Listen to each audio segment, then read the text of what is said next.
Hello, everybody. Welcome back to How Come. How was your week? Was it stressful? Exhausting?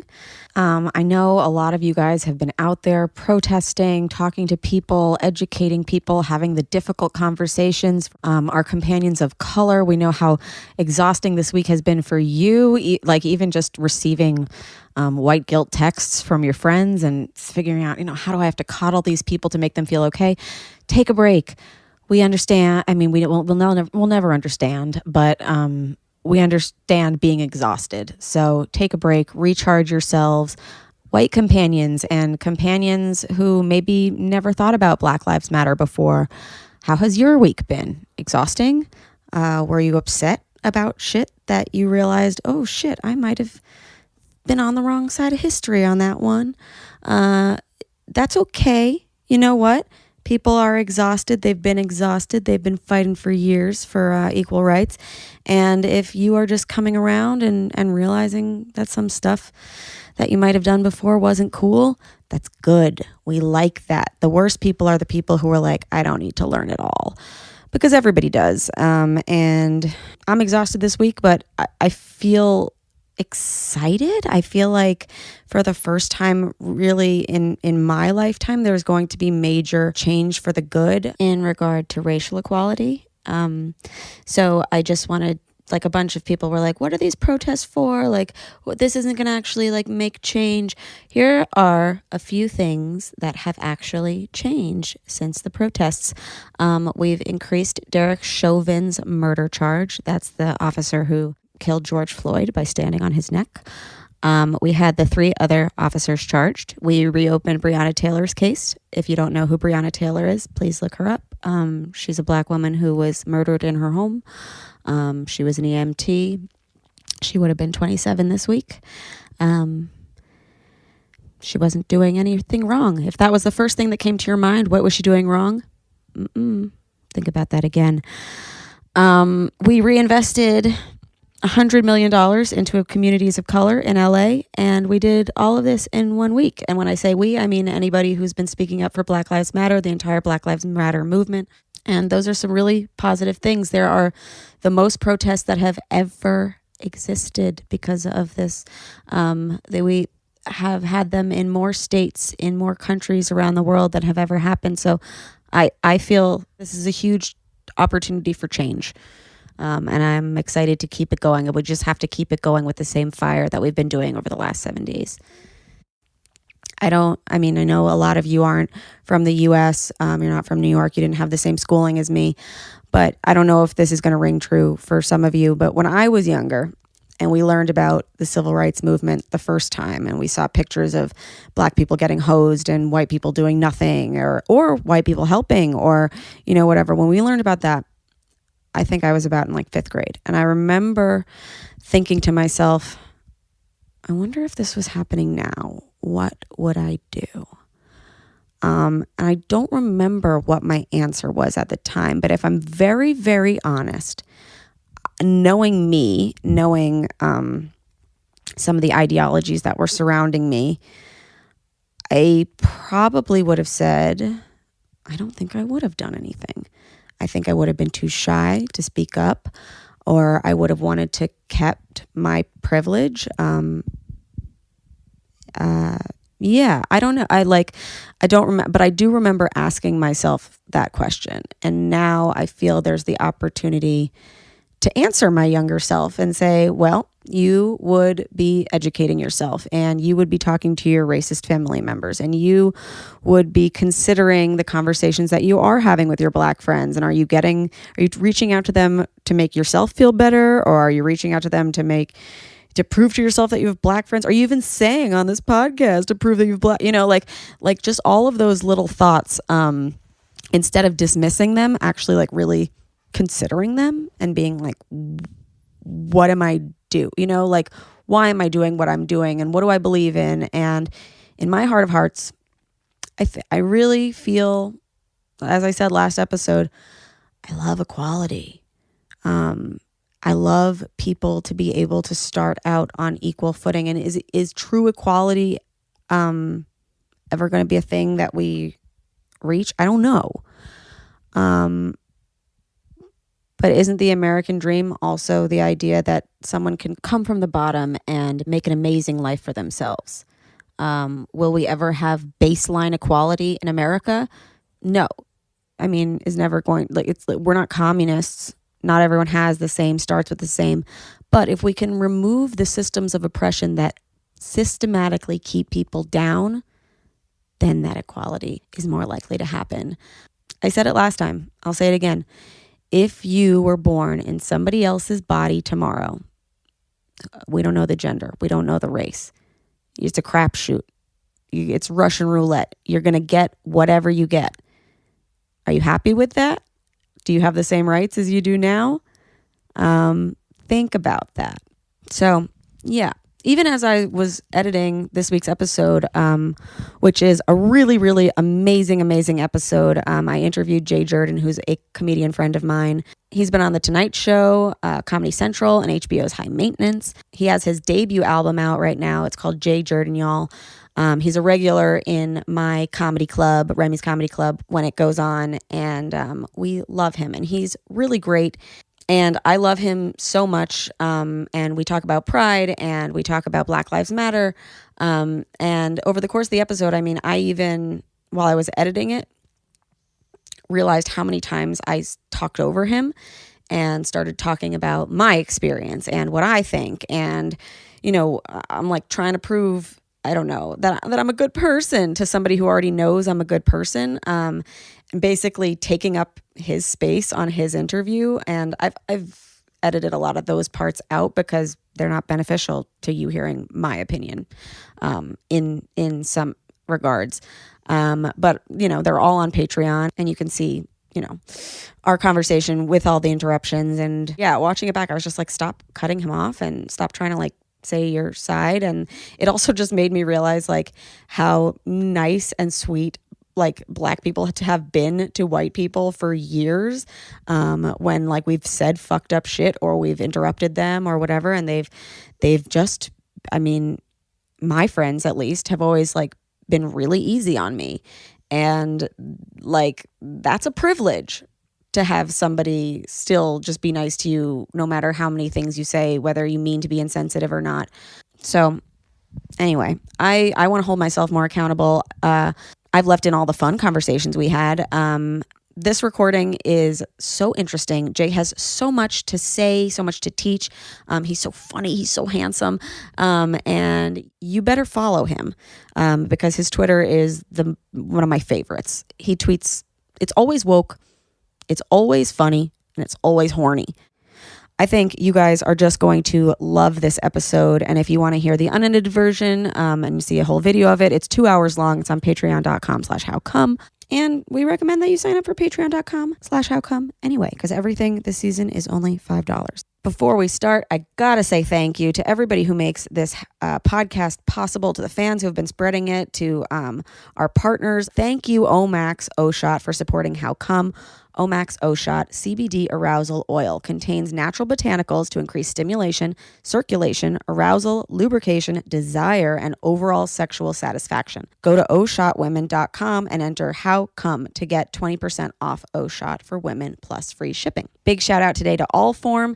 Helix has gone beyond the bedroom. They started making sofas and just launched a new company called Allform. They're making premium, customizable sofas and chairs shipped right to your door. To find your perfect sofa and get 20% off all orders, go to allform.com/howcome. Also, thank you to Raycon Wireless Earbuds for supporting How Come. Raycon earbuds start at about half the price of any other premium wireless earbuds on the market. You can get 15% off your order at buyraycon.com/howcome. That is buy, BWY, Raycon, RAYCON.com/howcome.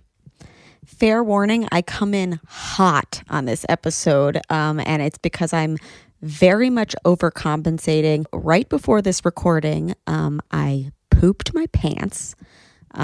Yeah, I'm 30 years old and I shit my pants.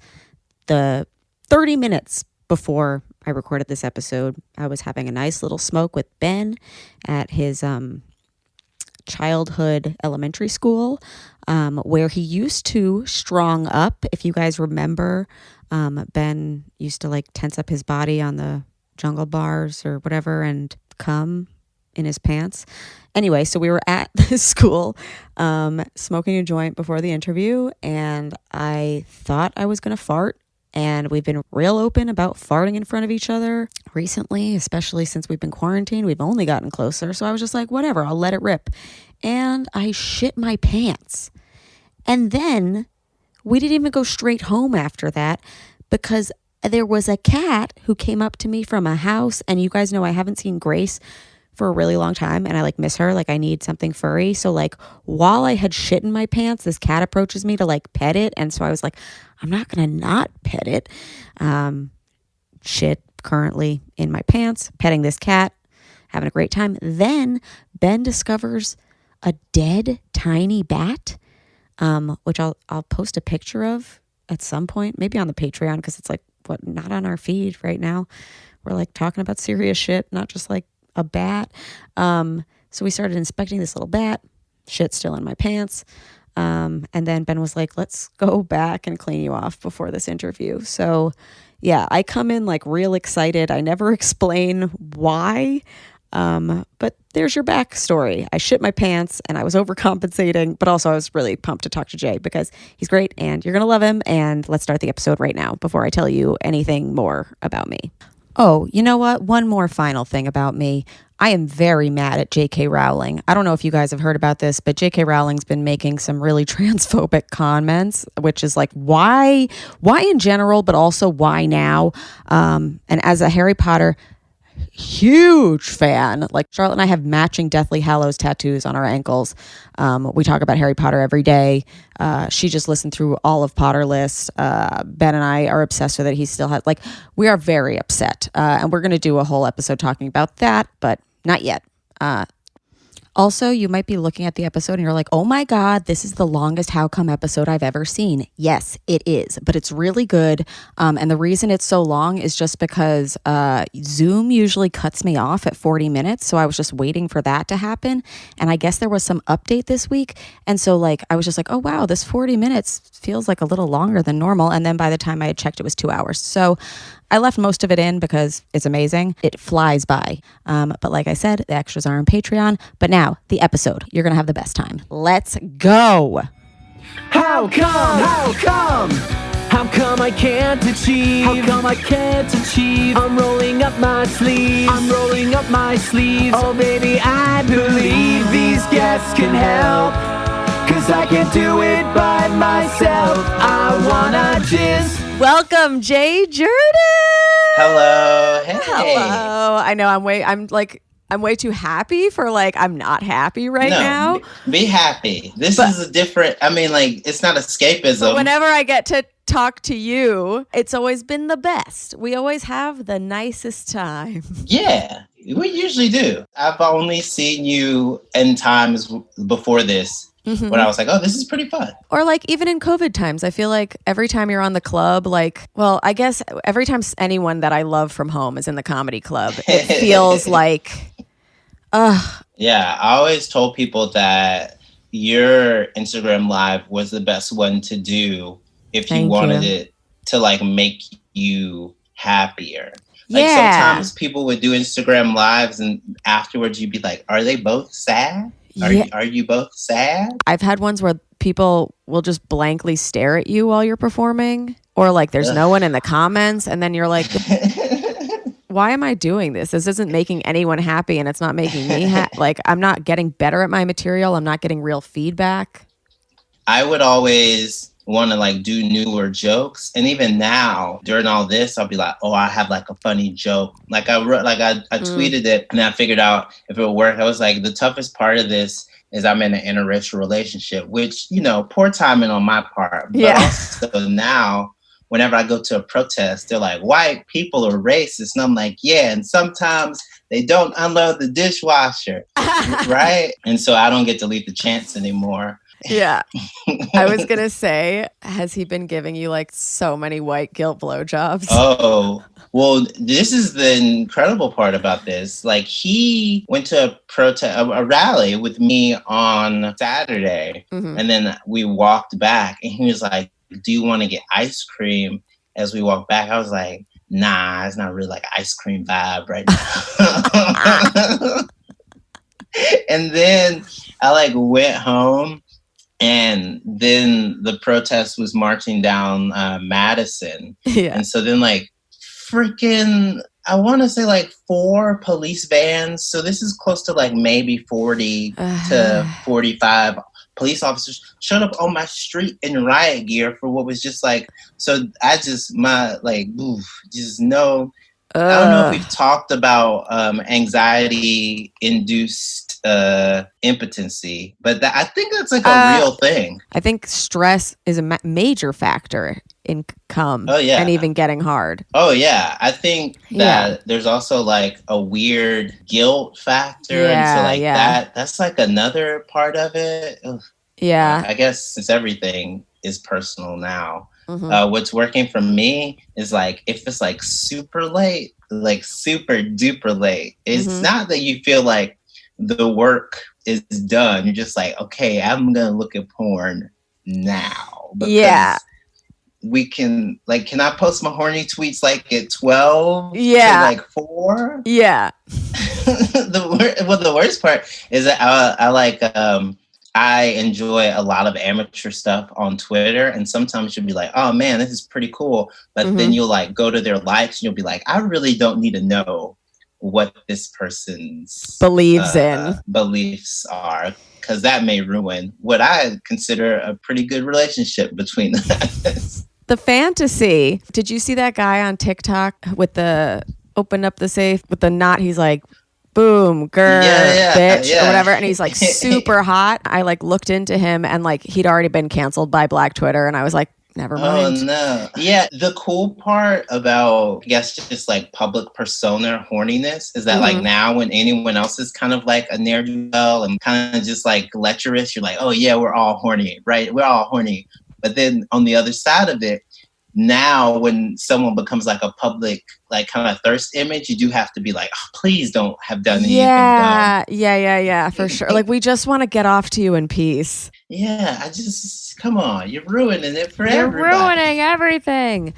Okay, I know I promised I wasn't going to interrupt, but I have to interrupt right now because we're talking about getting down with your bad self, and nothing helps you do that like O-Shot. I know I've talked about O-Shot from Omax Women before, but we are also talking about how stress can lead to lower libido. A lot of people can't even get horny, or you can't reach climax. And we need to de-stress in times like this. So if you want something that'll give you a little more push for your arousal, try out Omax O-Shot. There's literally so much going on that can make people's libidos lower. And we need to experience stronger, more frequent orgasms. And sometimes we just need a little boost to elevate us to the next level. So this is where O-Shot comes in. It's time to get selfish, take charge of your sex life, and get your mind-blowing orgasms back. O-Shot is a new secret for the bedroom. It's developed by the awesome female-run team at Omax Health. This luxurious arousal oil instantly heightens sensation and arousal with an all-natural blend of 8 botanicals and full-spectrum CBD. Simply apply to intimate areas to instantly experience erotic tingling and warming sensations, enhanced lubrication, and increased sensitivity for the ultimate climax. It's delicious. It's edible, so you can get somebody else involved, as you know. It is 100% pure with absolutely no chemicals, which is a must try. The real secret behind Omax O-Shot is the full spectrum CBD, which can help increase relaxation, circulation, and euphoric sensations. A base of organic liquefied coconut oil also helps improve lubrication. So just a recap of how great it is. It dramatically increases sensitivity. It heightens arousal. It intensifies orgasms, promotes improved circulation, increases sexual comfort, easy to apply, no mess, airless pump, TSA compliant size, in case anyone's flying. But also, I do want to stress that no mess thing. It's so silky smooth and it's not sticky or gross. And I really liked when I used it. I've used it alone. I've used it with Ben. I think it'll help you guys immensely. I know a lot of you guys have been writing in saying you're stressed, and understandably so. So let's lean into pleasure while we're stressed. So whether you're single or looking to spice up your relationship with more satisfying sex, every vulva owner can benefit from a more enjoyable orgasmic experience. Omax's O-Shot comes to the rescue and provides heightened sexual sensations, which can give you the instant and long-lasting satisfaction you've been looking for, and it's 100% safe and natural. Remember, go to oshotwomen.com today and enter code HOWCOME to take advantage of this incredible savings. That is OSHOT women.com and enter HOWCOME to get 20% off O-Shot and all Omax products site-wide. I also want to talk about another favorite addition that we have in this house, which is our Allform Chaise Lounge. I am not a helpful person around here. I have really contributed very little except for maybe some snarky conversation and a few laughs. But my biggest contribution to the DeMarco family has been a chaise lounge from Allform. It is beautiful. It was easy to put together. And yeah, now I'm like the best daughter, not in-law, but like by quarantine. If you've listened to season 2, you've probably heard me talk about my Helix mattress. I'm obsessed with my Helix mattress. It is the most cozy, best thing in the entire world, and I've missed it very, very much. But what's exciting is that Helix has gone beyond the bedroom and started making sofas. They launched a new company called Allform, and they're making premium customizable sofas and chairs and chaise lounges shipped right to your door. So that's where the chaise lounge is from. What makes Allform the best and really cool? For starters, it's the easiest way you can customize a sofa using premium materials at the fraction of the cost of traditional stores. So when I heard about Allform, I was like, Jane, Ben's mom, take a look at this list. Tell me what sofa you like, what fabric, what color. She chose everything, totally customizable. You pick your fabric, it's spill, stain, and scratch resistance, the sofa color, the color of the legs, the sofa size, and the shape to make sure it's perfect for your home. They've got armchairs and love seats all the way up to an 8-seat sectional. So there's something for everyone. And you can always start small and buy more seats later. Like, it's like fun. You can build them. Your Allform sofa can grow and change with you when you move. Isn't that cool? Allform sofas are also delivered directly to your home with fast, free shipping. In the past, if you wanted a sofa, it could take weeks or even months to arrive, and you would need someone to come and assemble it for you or like move it in at least. Allform takes just 3 to 7 days to arrive in the mail, and you could assemble it yourself in a few minutes. No tools needed. It literally arrived, and Ray, Ben's dad, was like so mad because he hates like setup furniture or whatever. And I was like, okay, let's set it up before he gets mad. And it was done within like 10 or 15 minutes. And now he's obsessed with it. And I catch him reading in it, and he's the cutest. So we have the chaise. We love it. It's like this beautiful white with bright wooden legs. Jane picked it out. We love it. I take pride in myself that I can put together furniture, but this was like, we didn't even need to read the instructions. It was just so easy and user-friendly and amazing. And I knew that it would be because these people know what they're doing. The chaise is gorgeous. It looks fancy. It looks expensive. And I feel really adult to be able to give someone a gift like this. So if getting a sofa without trying it in the store sounds a little risky, you don't need to worry. You get 100 days to decide if you want to keep it. That's more than 3 months. And if you don't love it, they'll pick it up for free and give you a full refund. So no risk at all. They also have a forever warranty, literally forever. So to find your perfect sofa, check out allform.com/howcome. Allform is offering 20% off all orders for our listeners at allform.com/howcome. Again, that is allform, allform.com/howcome. All right, let's get you back to the episode. I want to just talk about pride and like how, like, cause this is my first out pride, but like, oh shit, congrats. Thank you. But I'm not like really celebrating anyway, cause like there's way more important stuff going on. I think anytime you vocally and explicitly confirm your sexuality, it's a celebration of that. So that's what I was talking about with a friend of mine. I was like, I don't even want to celebrate Pride. It just feels like there's so much bigger stuff going on. And she's like, no, we are. Like you saying to your friends and family, I like everyone. Like that feels like a little party to me, just being able to say it to myself. And it has to be. It has to be celebrated, respected, but also just like stated. And to the point where people need to get tired of you saying it. And even then you need to be like, well, by the way, did you guys know? Like, I don't ever think bisexual people or pan people need to say, oh, well, like, is it my place since I'm like, I pass, or like I'm in a seemingly heterosexual relationship, or I don't explicitly, or if you're in a seemingly homosexual relationship, like I'm a bi man in the gay relationship, which is a distinction I make so that people know that if you have nice boobs, you can still send them to me. Like it's always... Yeah. The day that I found out you were bi, like it blew my mind. I was like, wait, Jay's an option? Like it changes everything. And I don't know if you had the same experience, but I didn't believe that bi people existed for a really long time.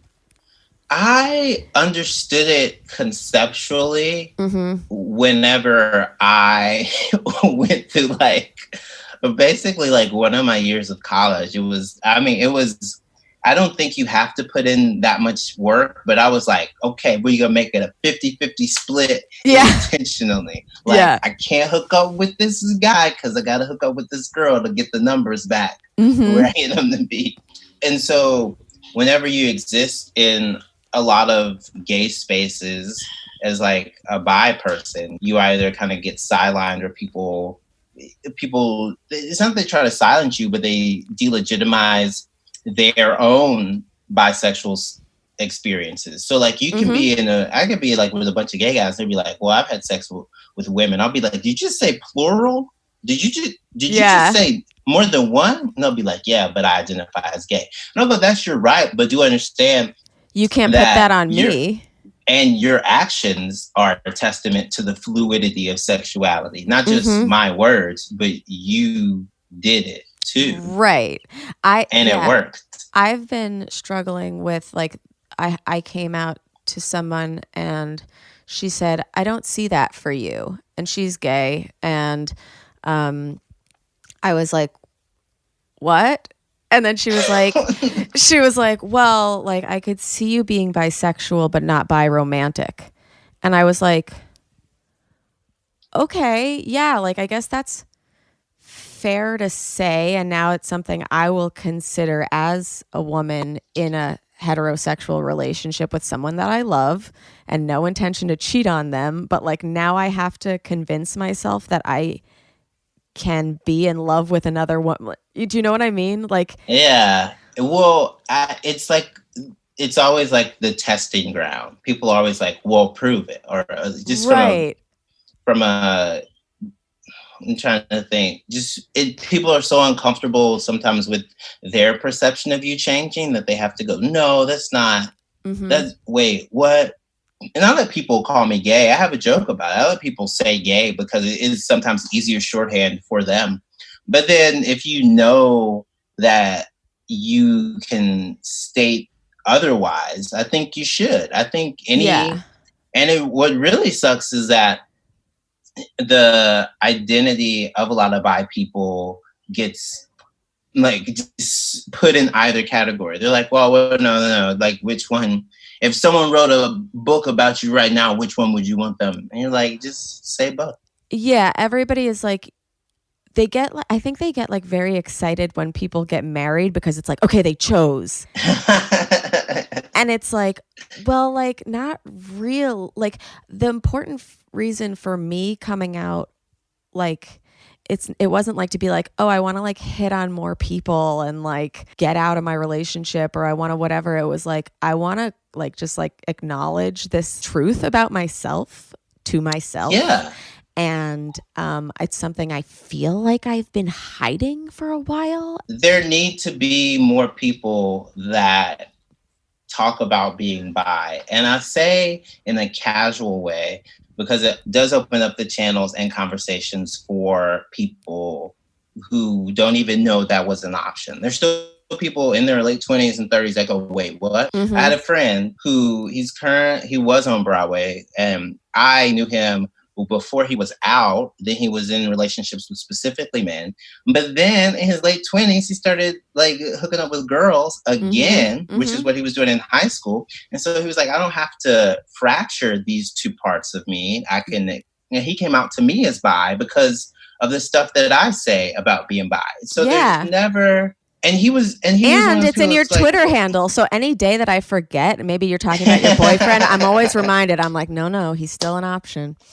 Do you feel that sometimes, and this is like the opposite end, sometimes bi people, it's not that they're ignored, they're kind of like unicorned and hypersexualized. So your acceptance of your own bisexuality comes from the porn you enjoy. It comes from an internal acknowledgement of things that you are sexually attracted to and things that you enjoy seeing and feelings that you have that you felt the need to express. Sometimes they're like, oh, well, yeah, okay, since that person's bi, like they're like down for anything. I mean, I'm not one of them, but there are bi prudes. I'm disgusting. That's what I said to Ashley Gavin. Ashley was like one of the first people I came out to.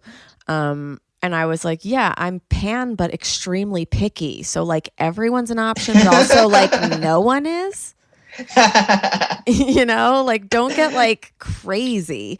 But I think a lot of people, and I think Amber Rollo tweeted this.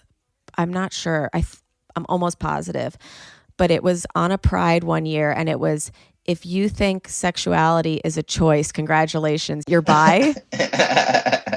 Because truly, like when I was younger, I'd be like, yeah, like this is a very internalized homophobia. But a health teacher once said, like, life is much harder for gay people, and I was like, okay, well then shut that side down.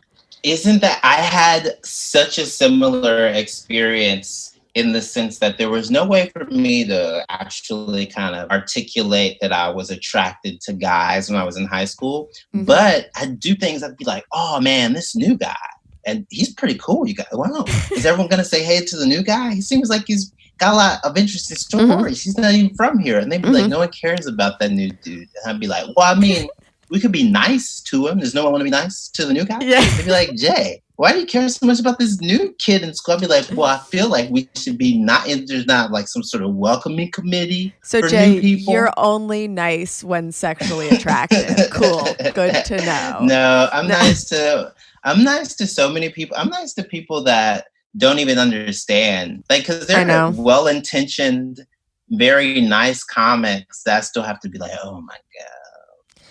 I know. I know. I'm learning that, like, you know Betsy Carroll? No, I don't. Okay, well, she's one of my best friends in comedy. She's great. And she, the other day, sent me a video called White Fragility. And it's this talk. Have you seen it? I feel like, is it the video of the classroom? Like where the woman is she's teaching? Like giving a lecture, yeah. Yeah. But it's basically a video for white progressives who like are like, but I'm not racist, but I'm not, like whatever, like, and like if like your first inclination of like the video is like, I don't need to watch that video, I'm not racist. Like that's the whole point of it, is like, hold on, or whatever. And her first thing is understand that racism or any prejudice, even homophobia or whatever, is not always intentioned. Yeah. That doesn't mean it doesn't exist. It's the water that we're steeped in. Like if you grew up in America, just for the sake of this specific conversation we're having, if you grew up in America, raised by the majority of people's parents in this country, in our demographic, not only were you raised in some like really kind of homophobic shit, you were raised homophobic, slut shaming, anti-woman, like heteronormative, scary, like Susie Homemaker shit. Yeah. I'm 30. Okay, I'm popping in one more time, one tiny interruption, just because I have to say I know that the sound quality in this section and other sections is real bad, and it's very annoying to me too, but I did my best to decipher what Jay was saying through the pops and the whatever. I swear to God, Technu, we've talked about him before, the god of technology. He hates women. He hates how come. Apparently he hates LGBT people too, and black people, because he made the sound really muddled and annoying in certain sections. But you guys, thank you so much for being understanding about this stuff. You know that we're all recording remote and not all of our guests have podcasting equipments, because not all of them are podcasters. So this was audio from the computer, and we apologize for that. But while we're on the topic of audio, I want to tell you guys about my new wireless headphones from Raycon. Oh my God, I'm obsessed with them. I think you guys will be too. And like most of the things that we tell you about on this podcast, they are cheaper than the alternative that everybody is trying to sell you out there in the world. So my story with earbuds, it's a sad tale, but exciting in the end. When we first were quarantined, I was like, okay, I'm going to need some headphones. I use like massive headphones for audio editing, but I don't want to use them while I'm like recording, especially Zoom calls. People are going to think I'm a loser with these big honking things. And also, like, if I do my hair, I don't want a headphone headband. And I also, like, if I'm working out, I was thinking, like, I don't want to use any headphones with wires because they always get in the way and stuff. And so I was like, that's it. I'm going to invest in wireless headphones. I know that they're expensive, but I'm going to do it. And so first week of quarantine, that's what I did. I bought expensive wireless headphones like an idiot. And I think I had them for a week before Ben lost one of them. And also it was uncomfortable anyway. So I like wasn't even mad about it, but I was just like, why did I waste all this money on something I was going to lose that I didn't even really like that much? They were really uncomfortable. But imagine my excitement when I received a pair of Raycon wireless headphones. Oh my God, they're so amazing. They're so comfortable, and they are super discreet. So it's not even like, oh, look at me, I'm wearing wireless headphones. It's like, I'm just here. It's like chill. Like I can just casually hear you. Don't worry. So yeah. I was really excited when we teamed up with Raycon and I received them in the mail. And I highly recommend them to you guys too. They're offering 15% off your order at buyraycon.com/howcome. That is BWY Raycon, RAYCON.com/howcome. Don't waste money on overly expensive earbuds. Like I dropped hundreds of dollars on one that I don't even own anymore. They are perfect for when you're having a video call or you're listening to a podcast and like maybe there's other people around and you don't want them to hear the other side of the conversation or that horny podcast you're listening to. Raycon, earbuds, wireless, amazing. I mean, the fact that they're so discreet, I'm not saying I've done this, but if I wanted to at family dinner, if I didn't like the conversation, I could just be listening to something else while my hair covers my ears. Now, I'm not saying I did that in case any parents that are currently housing me right now are listening, but I could. Unlike some of your other wireless options, Raycon earbuds are stylish and so discreet. Raycon's really awesome. The company was co-founded by Ray J. Celebrities like Snoop Dogg and Melissa Etheridge like them, and they work. Besides being inexpensive, they're amazing. They start at about half the price of any other premium wireless earbuds on the market, and they sound just as amazing as the top audio brands that those ones that I lost, I guess they were good, but these are better. Their newest model, the Everyday E25 earbuds, are their best ones yet, with 6 hours of playtime, seamless Bluetooth pairing, more bass, and more compact design that gives you a nice noise isolating fit. So if you're like, listen to this podcast, maybe you want to listen to it with higher quality. Go get them. Get the latest and greatest from Raycon. Get 15% off your order at buyraycon.com/howcome. That is buyraycon.com/howcome for 15% off Raycon wireless earbuds. buyraycon.com/howcome. Okay. Like I said, that was the last interruption. Okay, you guys enjoy the rest of this episode. And if you want to shop our partners, they are always down below. We leave all the links there just for you. just to make everything good and easy and happy and nice. All right, back to the interview. Yay! I'm 30. When I look back, like I'm 32. When you look back on like someone saying, "Oh, that's a boy's toy," yeah, and even now it's kind of like let them play whatever toy, fine. But like back when I was growing up, you like literally could not even say, "I want just to have like a kitchen." Like boys couldn't have kitchens, right? Yeah, and it was trendy to think that way. And also look down upon, like, if you stood up against it. Like, if you were like, wait, I like da-da-da, they'd be like, that's weird. Like, even if people also liked that thing, it was cool. Like, this, I always say that it's about masturbating. Like, so many girls would shame each other for masturbating or being like, ew, she's gross, she masturbates. But then they'd secretly masturbate. This crazy story about my first time masturbating is that I only did it because a person whose name I should say, but I won't. I went to school with him and I'm still friends with him. Okay. He's like, you guys know you can like make yourself come. And like every guy, this is like the homo social aspect of middle school is that like you're in groups of like just boys and girls. Yeah. So the only way you find out about your own kind of autonomous sexuality is from other boys or from other girls. Yeah.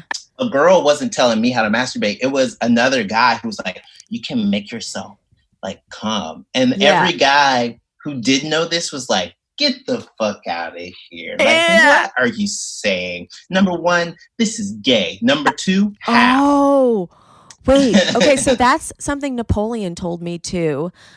When he was younger, that he never jacked off because where he grew up, it was considered gay. It was like a weird, like self-mind, pun intended, fuck, where you would say, I can't jerk off because me enjoying my own penis is somehow gay. It's not homosexual, it's monosexual, you guys. Yeah.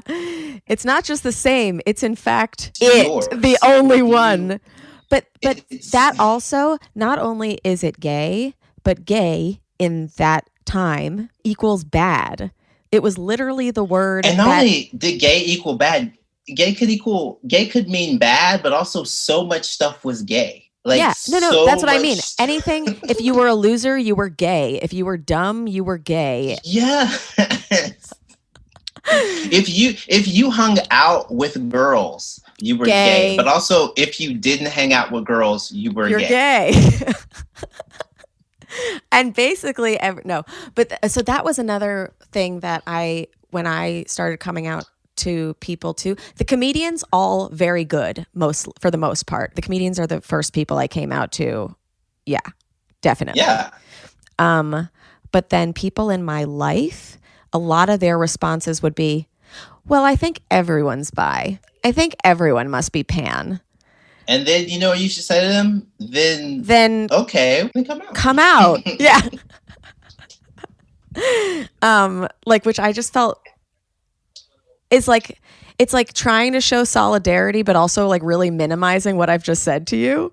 Well, it's a dismissal. It's dismissive pluralism. It's dismissive pluralism in the same way that someone's like, oh, well, gay people deserve equal rights. And they're like, well, everyone deserves equal. And like, but what did I say? They're like, you said everyone deserves equal rights. You're like, no, that's not what I said. I said queer people specifically deserve equal rights and shouldn't have to conform to the ideas that this country and this culture, and importantly, Christianity, has like put up on them. And they're like, well, I don't think anyone should have to. You're like, oh my God. So no one has to do anything. Words don't mean nothing. At that point, people that come out to me as bi, I always uplift and affirm them. Yeah. So one of my friends was in a relationship with a woman. I've had a number of experiences like this. One of my friends was in a relationship with a woman. Mm-hmm. They were living together. And then he told me he was bi. And my first thought, I was like, oh, okay, we're going to celebrate this. But also like, wow, this is so cool. And while I don't necessarily know what his relationship with his ex now is, I do think that played a big part in the reason for them breaking up, because I don't know how comfortable like he was with it. I don't know how comfortable she was with it. There were other mitigating factors, Right. But like that's another thing that like a lot of bi people have to deal with, is that what happens? How does your partner feel about it? Right. Well, because I think I know that there is a huge biphobia that you assume the other person's got more options to cheat so that they will. Oh, yeah. Is that, yeah. A lot of people think that. Or they think that they're going to like switch over, like have a feeling of like, no, my gay side is just, whatever. Like I can't be. And truly, I think a lot of people who come out in heterosexual relationships do it for different reasons. Some are to be like, hey, I'd love to explore this side of me. Would you be open to me doing that in a sexual way or a romantic, whatever. And maybe that works for the relationship. Some people are just saying, I kind of just need to tell you this thing about me. Yeah. And I'd like to be able to commiserate. Like, I love being able to talk about girls with Ben and being like, oh my God, look how hot Madison Beer is. And now it's, now it's not like, oh, Remy's jealous of Madison Beer. It's like, we're both now horny for Madison Beer. I mean, like, I'm of the experience that what are these, like, the lines are always so fuzzy, because if someone is really into, if a guy is really into MMF threesomes, like if that's their favorite category. I can't believe you're bringing this up. Go on. If that's their favorite category on Pornhub, and that guy enjoys not only the person that is like seeing their female partner be like sexually involved and enjoy sex with another man. What's that word again, companions? Compersion. Being happy for someone else's pleasure. I know. If they enjoy seeing that, and not only enjoy seeing that, but enjoy being present for that and enjoy taking part in that, then there's an element of bisexuality in that act. So it's so interesting. Sure. And it's not a level of bisexuality that some people feel comfortable expressing, but it's there. And you have to acknowledge it. Can I let you in on a tiny secret? Yeah. I watched the whole bi season of Are You the One? Yeah. And I just got like ridiculously horny. It is, wow. It's a horny show. Yeah. And I went to him afterwards and I was like, I would really like to have an MMF. And he was like, okay. And I was like, are you down? And he was like, honestly, I don't want to see you with another person like that. But if you want to have an MMF, you go seek that out.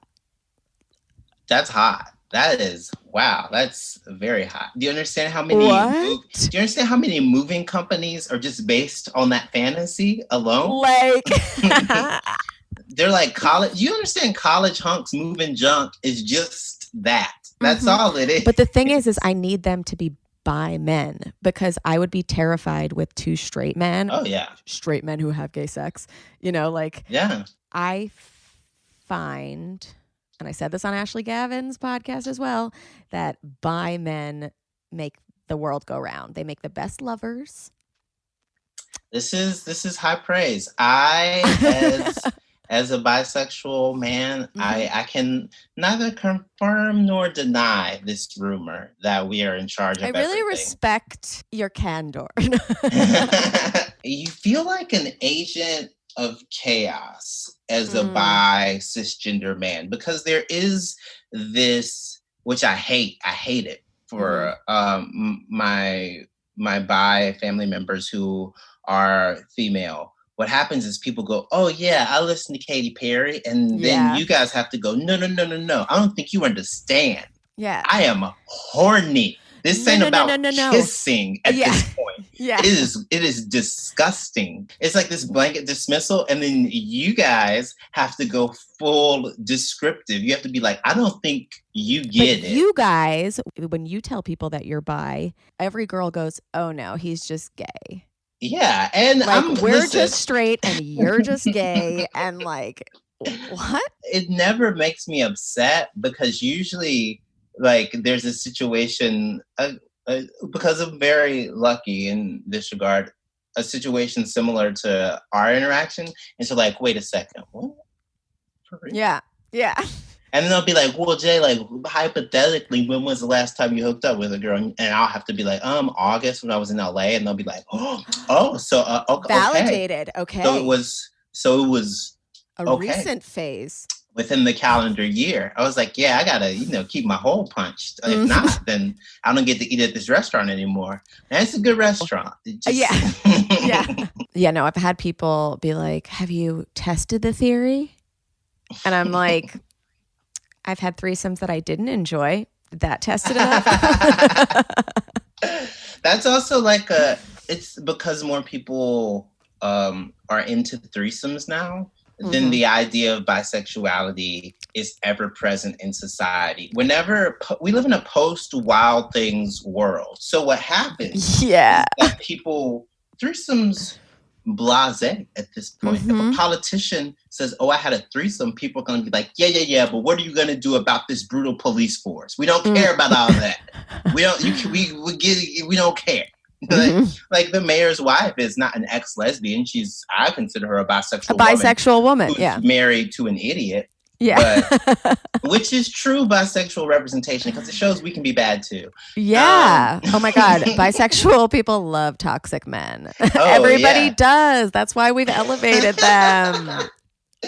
But you even coming out to me is like so much, it makes me so happy because eventually when an audience hears something about bisexuality, they're not going to be like, is this like to shock me? They're going to be like, it's going to get funnier.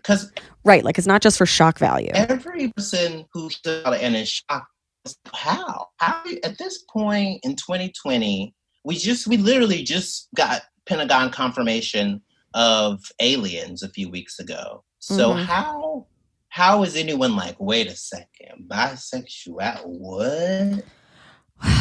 They're at an early start in the process, which like as someone who literally, I used to be angry at Anne Heche because she dated Ellen and then dated a man next. And I was like, she was lying.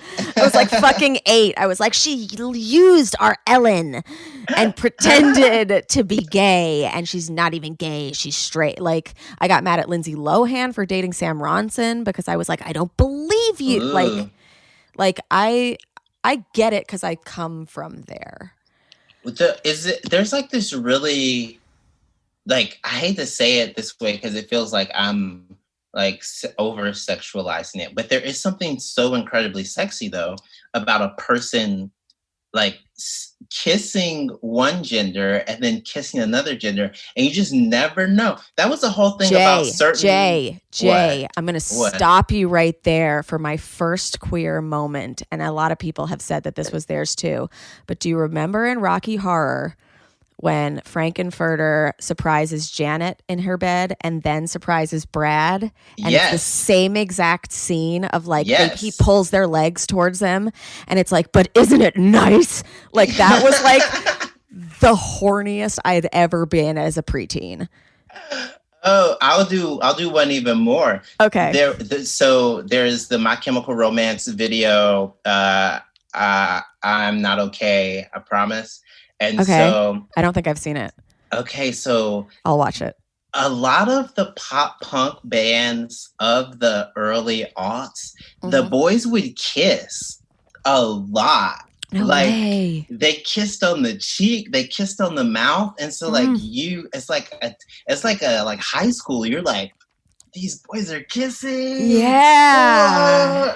And then like they weren't gay, and they weren't even like they were out rock as bi stars. People. They were rock stars that were like kissing other boys. Yeah. What? Is this what it means to be a sexy rock star? Well, everybody... Seeing Lenny Kravitz's butt At one point, I think it's a "See You Again" video when he walks across the screen and you just see like the side of his butt, and so like everyone was like, "Oh, you saw his butt," and it was like as a kid growing up, you were like, "I wasn't supposed to see his butt." It's a good butt. But also, if he wanted me to see it, yeah.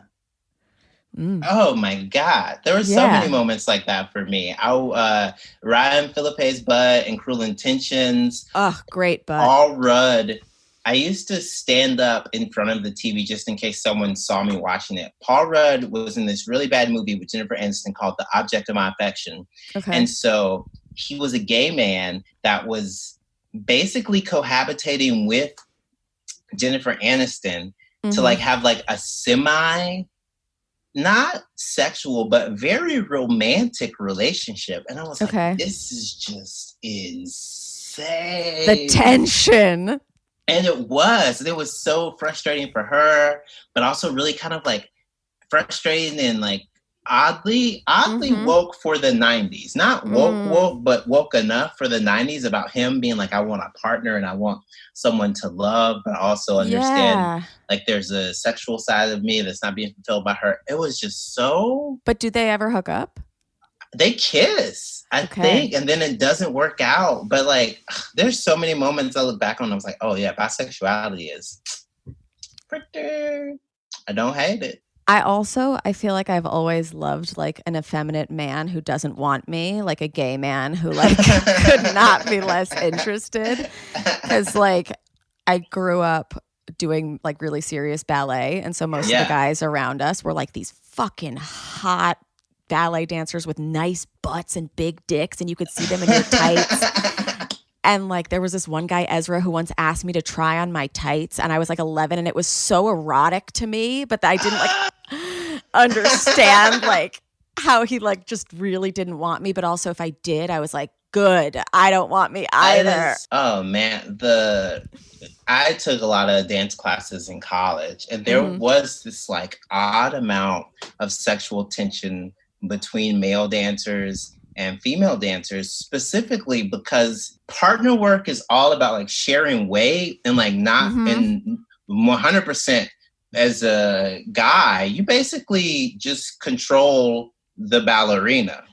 Yeah. So it was always like hands on the hips. Like every lift was so intimate. Yeah. You take one partner in class and like the first day they're like, listen, I know a lot of classes have rules about like what we can and can't do, but you're in a dance class, you already signed the waiver. You're breathing into each other's mouths now.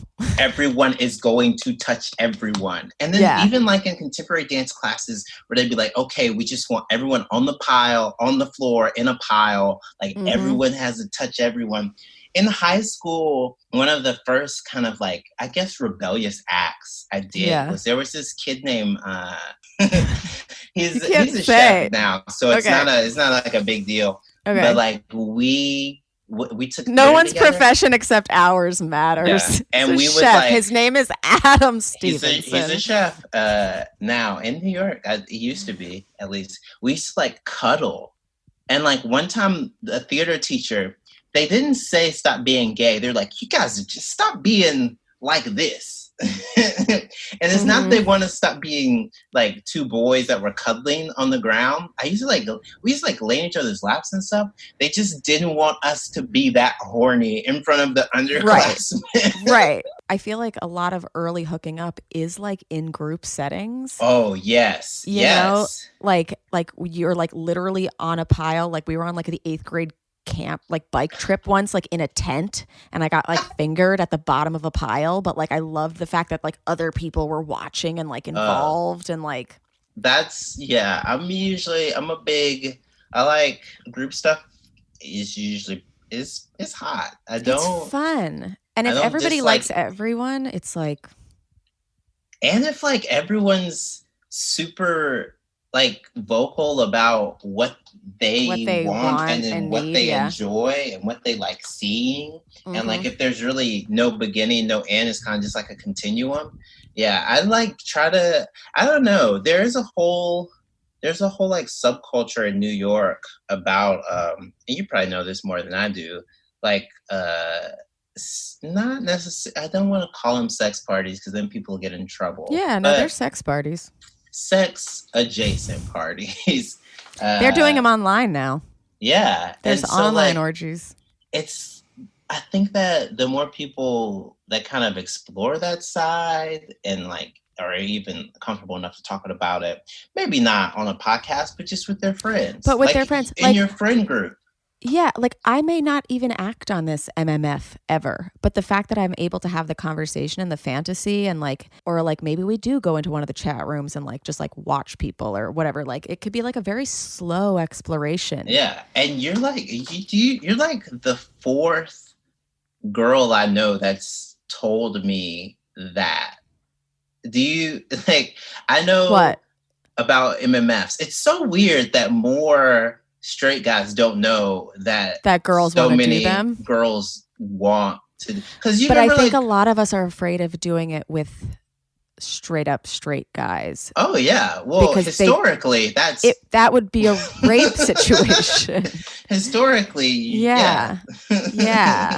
Like no, but all of us would love to be like cared for by two people. Oh my God, a person told me that when I was walking with them in Los Angeles once, and I was like, so where are we walking someplace together? I was like, I don't know. It's just me right now, but it's should we get someone? I don't know where this is headed, but I'm here for 2 more days. Well, your boyfriend, is he bi or is he? Oh no. Well, my boyfriend, he definitely had experiences with women, but he self-identifies as queer, as gay, but also like he's not opposed. This is when things get tricky because he's not opposed to hooking up with like a trans man. Is like like we've had conversations where he would not be opposed to like a 4-way with the straight couple. So then like like there's like a lot of options.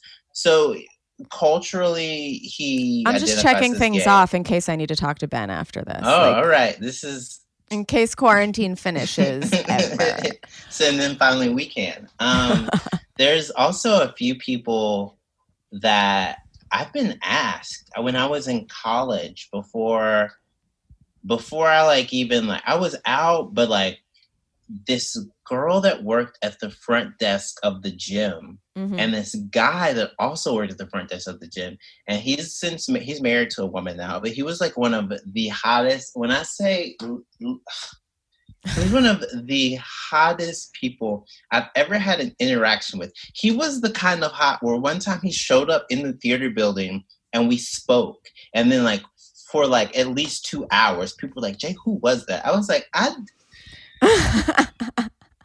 I wish I could tell you guys. One time he got very drunk and did the splits in my kitchen. And I was like, why can you do the splits? She was like, from baseball. And I was like, what? Sure, baseball. If you're a pitcher. Then I found out that the girl who worked at the front desk, she wanted to hook up with both of us at the same time. And it just never happened. She hooked up with him. And then like her and I had this very intense sexting relationship. Ooh. And then she like told him about us all hooking up and just never. And so then the next time I saw him, he was like married. And I was like, this man. To a very pretty woman. And I hope that they're acting and enjoying all of their sexual desires. But it was like one of those. Wow. Like, man. Well, Remy, when I say this is one of the few times where I was like, I regret massive regret everything about missing out on that. That sucks. I mean, I regret not hoeing harder, like in general. We were like pretty open last summer, so like I was out there, but it was on Fire Island, so there were like periods of like wilding out and then periods of like just kind of chilling. I feel comfortable telling you this. At one point, I think it was like, I guess it counts as like a 10-person situation if it's 5 couples and everyone's kind of like, okay, it's 5 couples, but also like, since we're all here. But also, may I join you? Yeah. what's going on this in this corner of the room? Yeah. This is a beautiful chaise lounge. Could I settle near you? I want so desperately for more straight couples to have that inhibition. We've been together for like 4 years, but like over the past one, I feel like I've been like, I want to go to sex parties. I want to, like, we don't even have to participate. We just could like watch or whatever. Yeah. Like, and like, he's not there yet, which like, I totally understand. Yeah. But like, yeah, I think people need to just like be more open and have more fun. There's this weird like puritanical shame because queer people were always kind of seen as like anti anything wholesome. Like the shame muscle, once you come out, it kind of goes away because they're like, oh, well, like this is an option, then this is an option. That's why you see so many people not afraid to like explicitly voice their kinks. Whereas like sometimes with straight couples,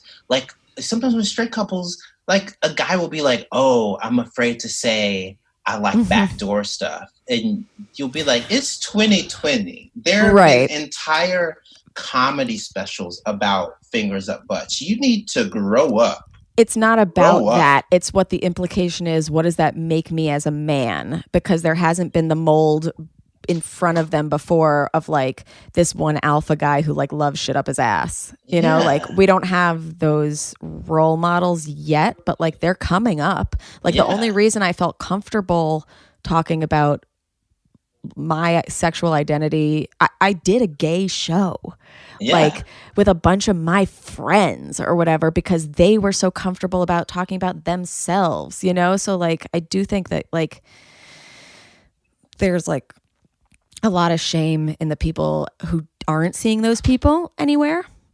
Yeah, it's also like most people only have Ellen. They don't have comics at our level, you know? Yeah, and with Ellen, she does a good job sometimes of reminding people that she's not sexless, which is something that you have to like be very aware of if you're a woman. I don't want to mansplain this, but like whenever at a certain age, people just strip any and all sexuality from women, and they do it to lesbian women even earlier because they say, "Oh, it's not sex." And I'll be like, "Oh, have you heard the noises they make? It's sex." Yeah. No, people think it's just two dried up pussies. Like just two little shriveled up raisins living side by side with short haircuts. I'm like, I don't think you understand how much fisting goes on in some of those Indigo Girl couples. Like it's sex with a capital S. Yeah, but I mean, that's also just a massive disservice that we get in sex ed is that like it's not sex unless it's intercourse. It's not sex unless it can result in a baby, which is like, no. If it's something that can result in you coming, it's sex. Oh, yeah. Like even grinding over, you know, like that's a sexual activity. My first girlfriend, my first like for real, like kind of intense, serious high school girlfriend who like I lost my virginity to. I had to drive home with a dried cum in so many of my jeans. Just like, so I would because what would happen is we'd be on the couch, we'd start making out. She'd want to like give me a hand job, but her mom was still in the house. So I couldn't take my penis all the way out. And then like she couldn't like take her boobs all the way out. So she just had, it's like that makeshift high school, like one nipple kind of out energy. You're just like making out. And then it's also like, we don't have any place for all this like semen to go. So it's just going to have to stay in my pants. Oh my God. Wow. Oh my God. There were so many times where I'd be like, okay, because a lot of people joke about sticky situations until they've actually been in one. This is a sticky situation. This is literally the stickiest situation. But like if people had taught us that like, okay, the idea of sex isn't procreation, it's like pleasure, Yeah. then like I would have maybe looked back at like when I was 6 and I was not scissoring. I don't want to say scissoring because we weren't vagina to vagina, but we used to stick our knees into each other's crotches. We'd pick up our nightgowns, pull down our pants, stick our knees in each other's crotches, and have sex.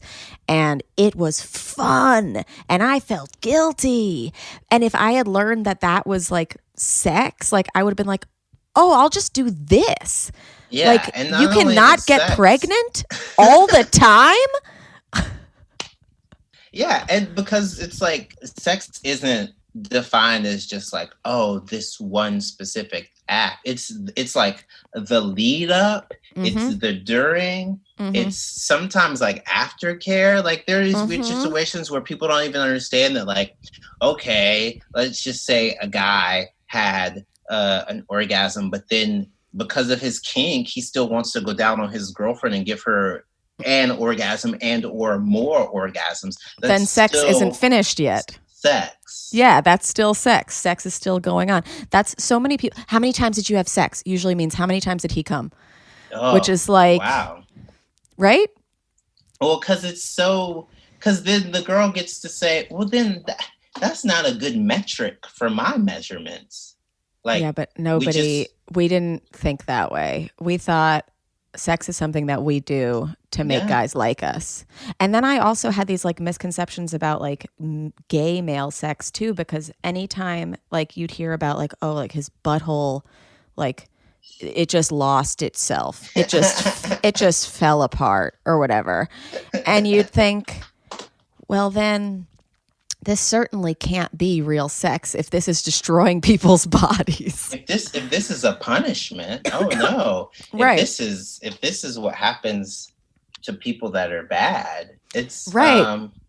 So then there's also like a lot of weird bottom shame energy that like men experience. So I've like over the past 3 years, I've been better at like trying to be more verse, and so like. You have to like address that own kind of like joke, I mean, pun intended, like blind spot. So like, let's say like you as a queer man are like, oh, I'm having gay sex, but you're kind of only having half of gay sex. And why? Because you're only topping? Yeah, because then some people are like, oh, you're only penetrating. You don't understand the vulnerability. Not only the vulnerability, but the pleasure from it. The pleasure and the explicit need to say, oh, I like this more than I like that. I like it when you do this. I like this size. It's hard to be in control from a submissive position. Yeah, it's extra credit. It fucking it's a work. Yeah, definitely. I think there also is a homophobia against like lesbian tops, like women or. I say whenever I see a hot, like there's this trend on Twitter now. Like there's so many times whenever I see a hot girl, I'm like, top me right now. Yeah. Oh God, yeah. But I was going to say from like the straight male gaze, women who don't like to be penetrated, those are like they won't get in their place. Oh, well, the scariest thing about that, at best, they'll be like, oh, she's not a girl. But at worst, it happens a lot of times is corrective rape. So then groups of men, specifically groups of men who think they are in control of women's bodies or that like a penis will fix this woman's sexuality. You just haven't had the right guy. Yeah, and it's like, no, do you understand how many options lesbians have to find the right guy? So many options. They can pick the color. They can pick whether or not they want it to be see-through. They can pick the different vibrational settings. There's a lot that your penis just cannot do. Yeah. So this is a homophobia I had as well, is I would always be like, okay, during strap-on sex, like that doesn't count because the woman giving it isn't receiving any pleasure, which not true. Not true at all. Not true at all. Like I think that is very detrimental. And I'm sure there are people hearing it being like, oh my God, that's what I was just thinking. it doesn't count because both people aren't being pleasured at the same time. One, there are strap-ons that are dual-sided, or there's a vibrator inside, or there is something that is pleasing them. Two, a lot of the times a strap-on does have that friction naturally that is like a pressure that person might enjoy. And three, we come back to compersion, which is when you're experiencing pleasure from another person's pleasure. And like, I think that's a very foreign concept to people who are accustomed to just receiving pleasure as pleasure. Yeah. Do you know what I mean? Well, yeah, it took me learning that word, but also me realizing that that's one really sexy part of not only like voyeurism, but coupledry for some people is that they go, oh my God, this is so hot watching the person that I love enjoy this. It's the same reason why some straight men go, oh, can I watch you use your vibrator? Yes. Can I just like watch you? Can I like, can you say I'm not allowed to touch you right now? And it's just the ability to articulate those specific kinks and desires is like really lacking. Okay, wait. So speaking of in the ass, because we didn't finish your verse, your conversion. Oh yeah. to being verse. Oh yeah. When did that come up that you were like, I should start trying to bottom as well? Because the first guy I was with I think the first guy I was with, it was like a pretty like what's the best way to say it? It was like so hookup based that it was all about like him being like, I want you to fuck me, and I was like, oh, okay. And so then when you're in a committed relationship, you do start to want to say, oh, do I ever want you to fuck me? Penetrate me? Because once you start to establish a rhythm, and it's happened with a few of my friends who are in gay relationships who happen to be verse, once you start topping someone and vice versa, once you start bottoming for someone, you basically do have to have a conversation one day before sex and go, okay, I would like to switch things up. Yeah. Like you have to take, not power back, but you have to take control in a situation and say, this is what I would like. Like I had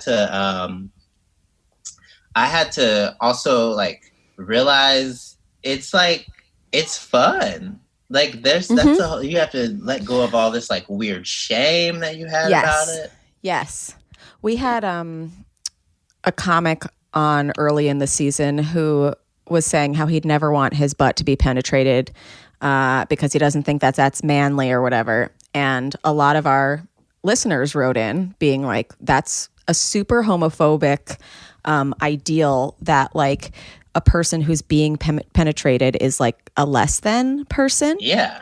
And it generally, like Dan Savage says this, that like ask that person if they think women are less than, if like they're able to be penetrated, but you're not. Yeah. And I think that's something like a lot of men struggle with, the idea of, oh, wait, could I be doing this for my pleasure and not to be, humiliated or subverted or whatever? Like humiliated, there's like a weird fear.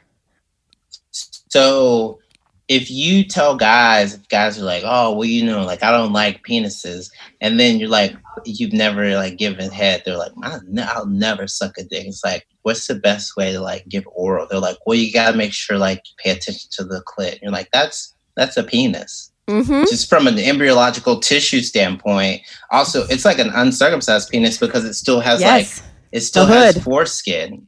I know. I've been touching just like, the hood the whole time. So they're like, are you serious? And I'm like, yeah, you're sucking. Yeah, you're dicks. Gay as fuck. You're sucking a dick.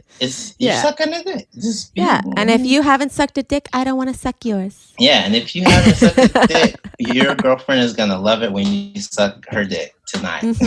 Truly. Well, I think that's a lot of even like women are like scared to be like, suck my clit, because like they're like, I don't want to make my boyfriend the little bitch, but like It's not. Somebody doing But something also for you. make him the little bitch.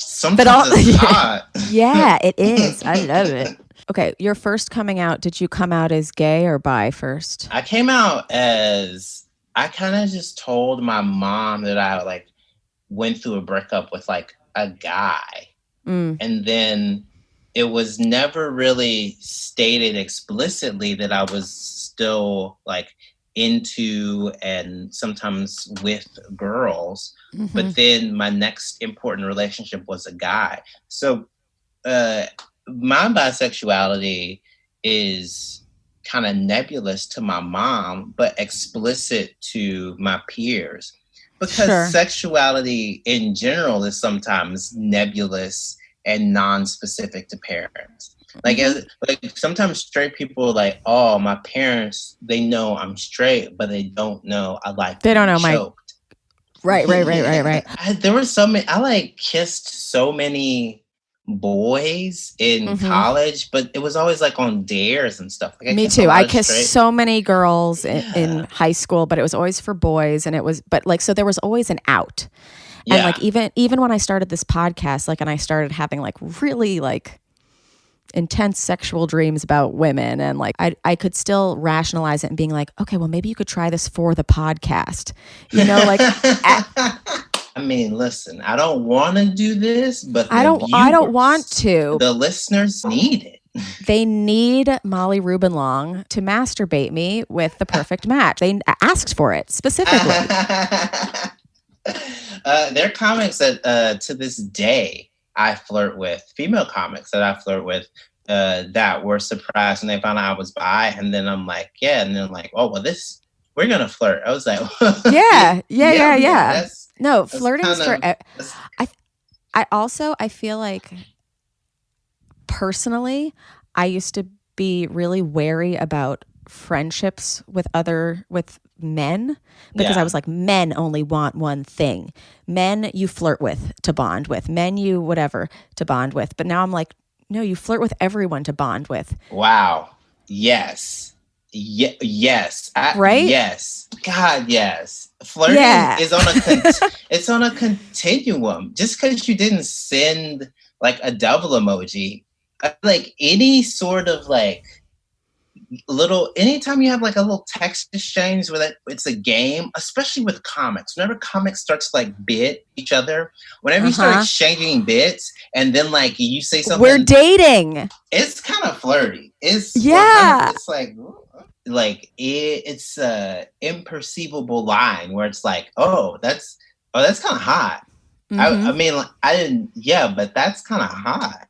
Kind of hot. We're kind of dangerous. Did you see my tweet that was like, I want you to believe how happy I am in my relationship with my boyfriend, and that you and I have sexual tension, because we are. And we do. And everyone reading that tweet was like, that's about me. That's about me. Yeah. And yes, I am flirting with all of you. I'm an omni flirt. It never gets me in trouble, but people call me out on it.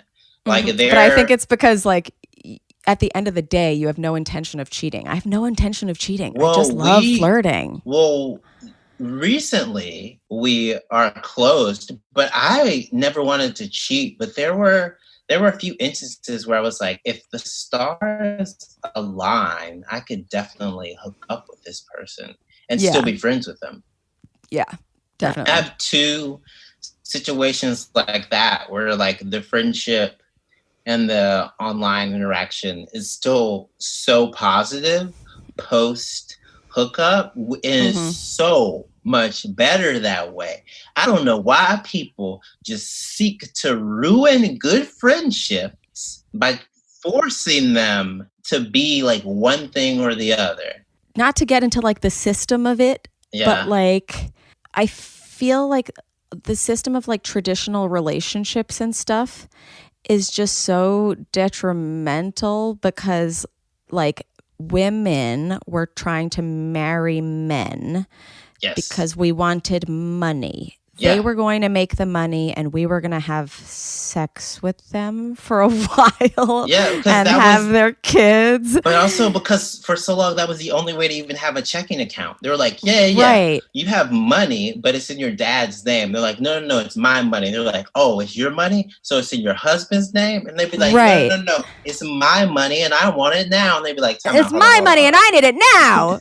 Hold on. You're telling me this woman has money? Someone's got to be responsible for this money. Who's looking after it? And she's like, me. Like, she's hysterical. Take out her uterus. But also, you know why this is like historical. So it goes back to early modern period. So it goes back to like the divine right. So if a king or any sort of noble person is inherently different from you and me, that means their blood is different. Their existence is different. They are one or a few steps closer to God on the great chain of being. And because that difference means they can't mate or intermingle with us, the reason women can't cheat isn't because men will be embarrassed. That's a side effect. The reason is that if a woman of higher stature cheats with a man of lower stature and that baby comes to life, it proves that we're the same. And then the king's stuff, whether it be a title, whether it be a castle, whether it be land, the king's stuff could accidentally go to the common people. And the only way to keep rich, wealthy people and the aristocrats their stuff is that they can only have sex with each other and that women can never cheat, because if they cheat, then everything gets topsy-turvy. And then nothing that we've established makes sense. So the reason women can't cheat is because women were supposed to be the only way to pass stuff to other men. That's the reason people said, I have to have a male heir so I can give all of my stuff to this man. And they go, what about giving it to his mom? They go, no. She's holding on to the stuff until he can get it. Until the next boy comes along. Which is why women were like so condemned if they cheat and the cheating produces a child, because that means they don't care anything, not only about their husband, but more importantly about the financial structure we've set up.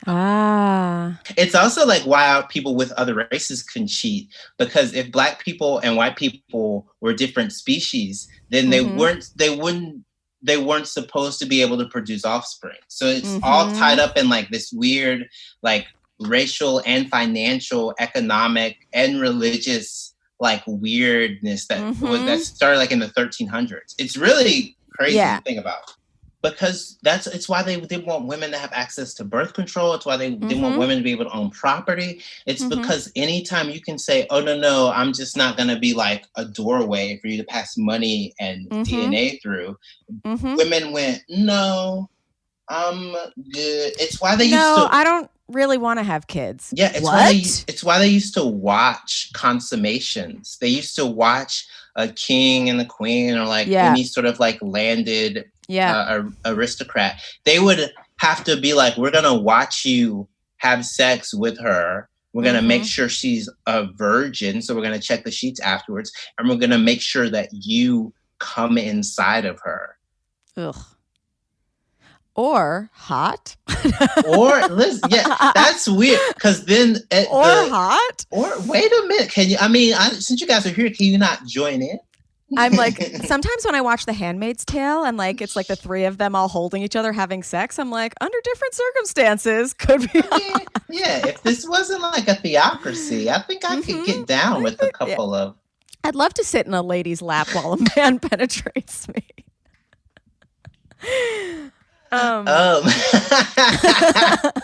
That's like whenever they put like a sex scene in like a World War II movie, and you're like, don't do this. I don't want to jerk off to this. Stop it, you guys. Stop it. I'm gonna do it, but just stop. I'm gonna do it. But wait, okay. So people watching you so that you don't cheat and that you don't, Yeah, women are just vessels, basically, and that's what people said. Well, that sucks. What else? Did you say what else sucks? Yes, it just sucks. Oh, I I get think so I thought you mad. said, what else sucks? I was like, so much, Jay. No, I was like, well, that sucks. But also a lot of, yeah, what else? Us? Yeah, that's right. Wait, what was your joke about jerking off in the opposite? Oh, I said me and my boyfriend were in an open relationship, which during this pandemic means that sometimes I jerk off in the living room while he jerks off in the bedroom. And by jerk off, I mean watch my Tonight Show set again. Yes. Oh my God, that's the ultimate jerking off for comics. I think I told you this. What? But I've masturbated while watching myself on Netflix. What? That's hot. It's like so gross. But you know what? What? Who's gonna love me unless I love me in all ways? I take so many like inappropriate pictures of myself now just because I don't have any. Hold on, wait a second. I have never sent Ben a nude, and I have so many in my phone. I have so many in my phone. That's like one I took. That's like another one of me. Oh, you look like a fucking doll. How are you so fit still? It's insane. And it's weird. I feel like over the past 3 years, what started happening also is that the full body shot, men were like, because girls from the beginning, this is so not fair. From like the beginning, dudes have been like, but like, you don't have to put your face, but can I see like everything? And girls are like, okay, let me see if I'm gonna find some angles, find some lights. Maybe I'll show you everything, but it'll be because some of the stuff is see-through, so I won't be showing you everything, but I'm showing you everything. And like guys have been like, cool, here's my dick. And girls have been like, so can I see like maybe your body? Your body. I like your forearms. Can I see like those forearms I like? And your dick is probably the scariest part of you for us. Unless it's like with us. Yeah, unless it's with you. What if a police what if you were like, what if a cop, this is actually terribly appropriate. What if a cop was like, yeah, I'm a cop, and you like prove it, and they're like, here's my gun. And you're like, that's not. Show me your badge, your uniform. Yeah. Oh my God. You just showed me a gun? Stop it. Oh my God. And also, if anybody has been seeing those cops in quote unquote solidarity who are putting black over their badge numbers, cops generally show solidarity by putting a black badge around their arm. Yeah. Not something to cover the number of them and absolve them of any shit they're doing. Yeah. Anytime my badge number is covered up or like it's covered by something, like, or anytime like a body cam is like out, that's when you start to go, well, so who's accountable? But like I posted a screenshot of a tweet where I was like, I took like a top tier thirst trap. And I would post it, but racism is the reason I'm not going to post it because the country's fucking up. And so many people were like, I hate this country. So many people were like, I'm going to protest today. I'm marching today. By the way, you can still send it to me. Yes. You could still send it privately. I wouldn't be. I was like, if you show me that you donated to a worthy cause, I'll consider it. It's a great way to get engagement. People have been showing their boobs if you donate to a worthy cause. And these look like some good boobs. I just received something in the mail called Clone a Willy. They have a Clone a Willy kit and a Clone a Vag kit. And I was thinking I would clone my vag and I'm going to, I guess, auction it off and then like donate that money. Remy, that's hot. Wow. Right? That's kind of good. That's really good. Okay, wait. Okay. So we haven't clearly done the first time coming story. We kind of touched on it. Okay, let's do it. You were told by a friend how to do it. Yes. You were about how old? I was either 11 or 12. He was like, You guys know you can make yourselves come. And every guy around him was like, what? This is great. What are you talking about? How dare you? It was like one of those, you ever seen those, the footage of like the like the Japanese parliament, sometimes they get in like screaming matches. It was like that. We were like, this is no, we were like, there's no way. And then there was an opposing side that was like, I've done it. And we were like, you guys are liars. So then I went home, and my mom used to get these JCPenney catalogs. And in the back of the catalog, there was like lingerie. And so then like I think on one, you could kind of see like the tiniest bit of what was supposed to be areola. But it was still like a lot of like women sheer gossamer in bras. Yeah. And so it was in the bathroom. We had the bathroom close to my mom's room, and then we had the bathroom for like all my brother, my sister, and I in the back. And so it was in that bathroom I'll never forget it because it was it's like trapped in my brain. It was cocoa butter suave lotion. And I like jerked off in the bathroom, and you just never know like that it's gonna be like as much cum. So it was like a lot of cum. And then like you try to clean it with like toilet paper, but toilet paper is horrible for cleaning up cum. It's not the move because it just sticks and it kind of breaks apart. And toilet paper is supposed to paper mache.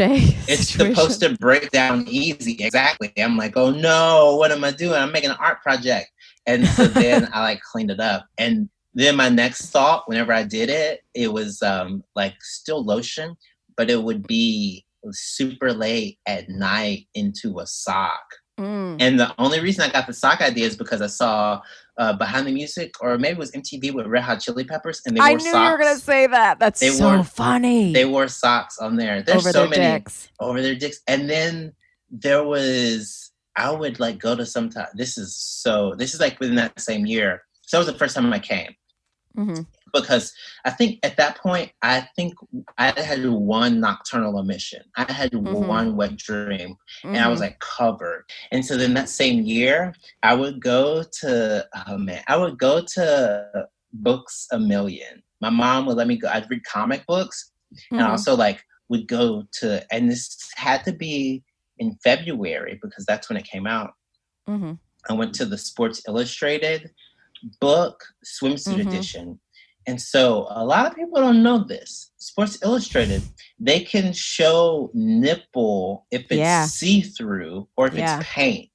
Like if it's paint, you can still see the nipple. If it's see-through, they can show the nipple. See-through lingerie or body. And it was a woman, it was a model who was also in the Usher, she was in the Usher video. And I I ripped out the page she was on and folded it up and put it in my pocket and like went home and jerked off to that for like months. Like, oh my God. She was like mixed. It was like pretty cool representation because like you don't see a lot of brown nipples when you're like looking at porn first and foremost. You have to like look for them. And it was like, it was so hot. Oh, wow. It was. Wow. This was also before like internet was easy. Like internet at this point was allowed. And I only had it at my mom's job. And then we got a computer in the back. But we didn't have it. So like. No, you can't jack off with dial-up. I mean, I did. That was like another, wow. That's another adventure. I used to go into chat rooms with my friend when I was 11 and she was just another girl too, but we would have gay sex with men. What? As 11-year-old girls. And it like, for her, I think it was just really like silly and fun. But for me, I was like, this is so horny and cool. And now I feel bad for those men. Oh, wow. Yeah. Well, I mean, yeah. Way to go, Chris Hansen. The craziest thing I ever did one time on like a dare. Yeah. This had to be maybe early high school. Like as a dare, a girl was like, if I show you guys my boobs, what will you do? And like, you know how guys are like, we'll show you our boobs. And the girl, this is how I knew she was going to be a lawyer. She was like, that's not enough. That's not enough. And we were like, what do we have to do? And she was like, someone has to jerk off. And we're like, in front of you? She was like, no. you have to go to the bathroom and jerk off. And if you come, then I'll show you guys my boobs. And then this was me. I was like, but can we see the boobs first so we have something to jerk off to? I was like, another future lawyer. I was like, kind of, it's not making sense. I'm not gonna want to see them afterwards. Yeah. And she was like, good point. So she showed us her boobs. And then I was the one that was like, oh, I can jerk. Oh my God. It was like the most confident I've ever been in a situation that early. I was like, oh, I got this. I can jerk off. I was like, I got this on lock. And they're like, okay, go to the bathroom. I was like, you don't have to even, where is it? Thank you. And so I went, I like jerked off, and I came back, and I had the paper towel, and I was like, see? And they're like, oh. Jay. Yeah, and so I showed everyone. I could have been like a terrible person and like thrown it at them, but I was like, could have. I thought you were going to say, I could have been a terrible person, just lied about it, got the boobs and ran. Oh, no. Because there was no real way to like make, I think this was before Jackass, so we didn't know you could like mix water and lotion and be like it's Cetaphil. Yeah, it's calm. But like, no, I straight up was like, I can do this. And it was like I was so proud of myself. I was like, man. I'm proud of you too. I was like, that's a high pressure situation. I was like, and plus, like, I was the only one who like did it. Like everyone else just got to see the boobs, and I was like, guys, don't worry, I got it. I was thinking back on it. I mean, I'm not saying I was in the military, but I feel like I did. Thank you for your service. Exactly. Thank you. No, thank you for your service. Wait, okay, so you grew up in Mississippi. Yeah. What was that? I mean, like, I guess no one was gay. Yeah. Like the only gay people, there was a kid who came out. No, but see, people didn't come out. People said people were gay, and then people were like, no, I'm not. And then you're like, well, I don't know who to believe. Oh, I mean, well. And so then I did theater. And so in high school, people would be like, oh, Chaz and Jay are gay. And I'd be like, no. We just lay on each other in theater. Do you understand? There's nothing gay about laying in a puppy pile on your good boyfriends if it's in theater. And everyone was like, oh, okay, this is a lot for us to even have to argue with. Yeah. So cute. All right. I think we did the damn thing because I've kept you for 2 hours. Yeah, it was fun. There's nothing else I think I have to say except for you guys, if you're not doing your part right now and maybe you're upset because you haven't celebrated Pride. Yeah. Right? A lot of people are upset because they don't get to celebrate Pride. But maybe you'll listen to the fact that Pride was a riot. Pride was a riot. Pride was, more importantly, helmed by a black trans woman, by and a black Latino lesbian, by Latino trans people, by a black lesbian. Whiteness doesn't have to be at the center of Pride, but civil disobedience is, and you can do your part. Yeah, and if you're into fighting for equality, there's a lot of equality that still needs to be fought for. Yeah. It's like so interesting that it's happening during Pride Month that people are being like, wait a second, people's rights are being trampled upon. And it's like, what a sad but perfect storm. Oh, actually, I have one more question, and you feel free to not answer it at all. Oh, no, I answer. You can literally, Remy, first of all, I answer. I don't care. I know you do, but also, like, I find... Okay, just here's the question is, like, a lot of people say that there is a ton of homophobia in the Black community. And, like, how would you respond to that assertion? I think that it's an oversimplification of the amount of homophobia in Christianity in America. So homophobia in the Black community as an idea is kind of this like big battering ram that people use to go, oh, well, like Black people disown gay Black people. Right. And part of that comes from some people's uninformed experiences, but the celebration of Black queer people has been around and continues to be around in both macro spaces and micro spaces. Micro spaces, like there are so many powerful and outspoken Black lesbians that I know just from growing up. I didn't even have to say they were lesbians. We just said they were studs. And it's before I even knew what stud really meant. I'd be like, oh, she's a stud. And they'd be like, that means like a butch Black lesbian. All the way up to like the fact that Langston, I didn't even know that, honestly. Yeah, but Langston Hughes was a queer Black man. So the celebration of queerness in Black spaces has always been around. What you are upset about is the amount of Black Christianity that has made people think it's okay to be homophobic. There's homophobia in the Black community because there is homophobia in America. So Black people are part of the American identity. We are part and parcel to this experiment.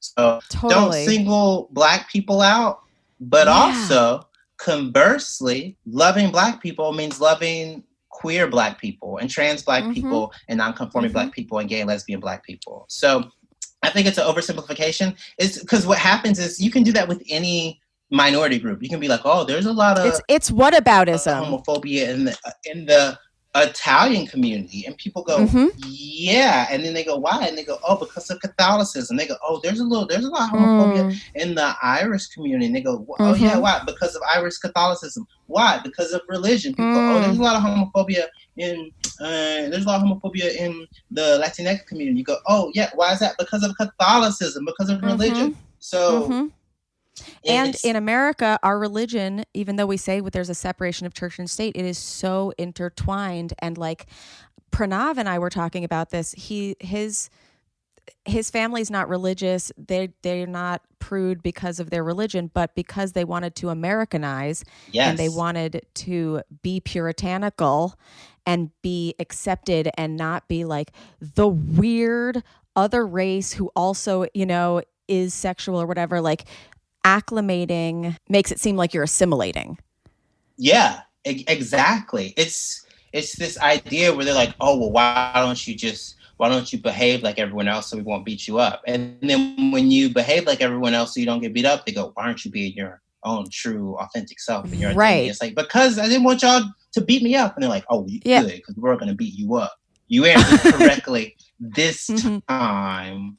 Yeah, and regardless of the answer, we're going to beat you up. Yeah, you're like, oh, well, that should have just, well, damn it. I hate that. Why'd you even ask the question?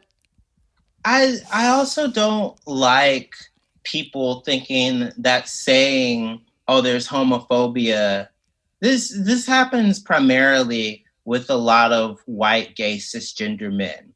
Specifically those that try to undercut any sort of movement rooted in promoting Black people and or promoting women. So what happens is someone says Black Lives Matter, and then a white gay guy hypothetically will say, yeah, but this Black guy called me a faggot in Harlem. And I go, number one, that's terrible.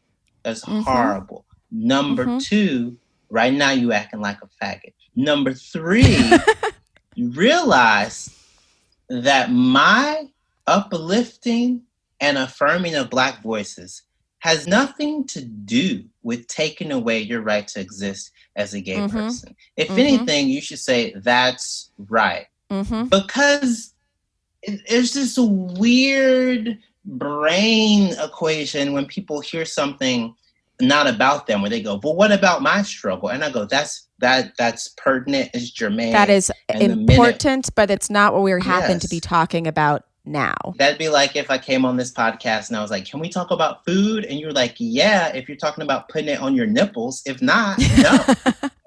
Yeah. Okay. It's a lot of people do feel that their rights are threatened by other people gaining rights.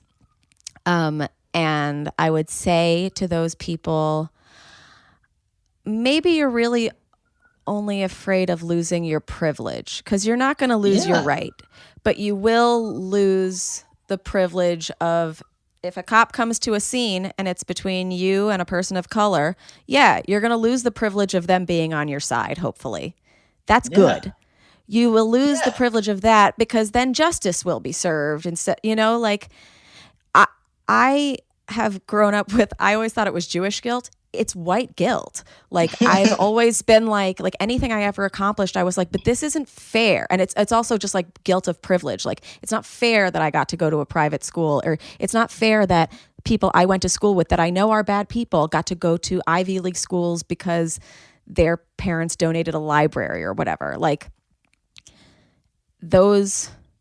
But there's a power in not only admitting that, but there's this idea, and you do a good job of it, of Jewish people in America understanding that whiteness is a temporary thing that they're granted based on the other white people they're around. Mm-hmm. But what's scary, especially right now, is that if you get around the wrong types of white people, they take it away so fast. It's people seeing you and not knowing and saying something like the K word, and you go, whoa, whoa, whoa, whoa, whoa, whoa. What the fuck you just said? And they're like, oh, why? And you're like, oh, right. Okay. Yeah, I never like to make the parallel, because I think that they're completely different experiences. Like, I think the Black experience in America is so fucking different to like how Jews have been oppressed. Like, we've both been oppressed, but we've got passing privilege. The way that I've got straight passing privilege, I've got white passing privilege, to the point that people have said anti-Semitic shit around me or to me because they don't, like, I'm a little let down by how some Jews have reacted to this movement, because they see their oppression as equal, and they're like, well, we bounced back. And I'm like, but you physically look like. Yeah. And the insane part is that I hate saying it. There's so many Black people who just because of the nature of Christianity are so pro-Israel and so pro-Jewish people that they're like, we understand your plight. And not only that, we'll use your biblical plight as an analogy for our plight in the 17, 18, and like 1700s, 1800s, and even now. To the point where Black people are like, yes, we need a Black Moses. Like it's like a weird. It's a very complex, but I think ultimately interesting allyship that Black people have formed with Jewish people, and that Jewish people, to some extent, vice versa, have formed with Black people. There were little Hasidic kids in Brooklyn saying Black Lives Matter last night. I know. And I was so proud of them. That's beautiful, because they get it. And because they don't have passing privilege as little Hasidic kids. And even though it's a very isolated community, some fucking evil New Yorkers say horrible shit to children that look different. So yeah, I know, you're right. There are very good Jews doing really nice things, and there's Jews that I wish would respond better. But well, I think that like I like this, because we did talk about sex, but ultimately it was also a very respectful conversation about individuality and just like acceptance and being out. But we also realize we're like in a weird time, so we do have to address the elephants. We're out, but also in. Oh yeah, for COVID. It also gave me more time to put in my flirt points with Remy, so I'm happy about that. Yes. I love to flirt with you. Oh, it's my favorite thing. Do you understand how quickly you're going on the only friends, the close friends? I think I deserve it. Oh, yeah, 100%. Jay, can you tell everybody where they can find you online and find your album? You can find me on Jay Jurden. So Jay Jurden is JayJurden, no spaces, on all social media. That's Instagram, that's Facebook, That is Twitter. And you can find my album on iTunes, on Spotify, on Amazon. And the album is titled Jay Jurden, y'all. And it's my first album. It's my debut. It went number 1 on iTunes for 3 days, the weekend it was released. And I'm really proud of it. It's a bunch of nice, funny, tight jokes. And I'm happy with it. Yeah. And everybody who has listened loves it. And I know that a lot of the Remy's Comedy Club listeners were like really quick Jay converts. Sometimes I get annoyed to the point. They're like, bring Jay back. Bring him back. But I have to ask this to everybody after a sexual experience, which this has been. Jay Jurden, did you finish? Yeah, a few times. Okay, good. I'm so glad. I finished too. You guys, thank you for being here. Thank you for listening. Thank you for your continued work and allyship. If you've been doing stuff, even if you've just been thinking about doing stuff, do the stuff you've been thinking about. Every little thing helps. If you can't protest, donate. If you can't donate, share that donate link. Have conversations with your friends and your family, whether it's about racism or homophobia. Be the voice we need. A lot of us have been posting talking points of what to say, what not to say, how to make people feel understand. Like just as we were saying before, a lot of racism, a lot of homophobia is not intended. And maybe you're doing some stuff. And maybe if you've looked at yourself and go, oh my God, I had those ideas. That's great. That's really great. That's a good jumping off point. The worst people are the people who are like, I don't need to learn more. We all need to learn more all the time. And I love you. Except for some of you who have reached out to me and been really annoying this week. But even you guys, you're trying. You can do better. And you can do better. And yeah, we love you. Please rate, review, and subscribe. That really helps us out. If you want to hear extras with me and Jay, we've got a whole video thing. I think it's 2 hours long now on patreon.com/howcome. And then, I'll put up my vagina on Patreon or something so that you guys can bid for my vagina, and then we'll donate that money to a few great Black Lives Matter causes. And yes, Jay, thank you for being here. Thank you.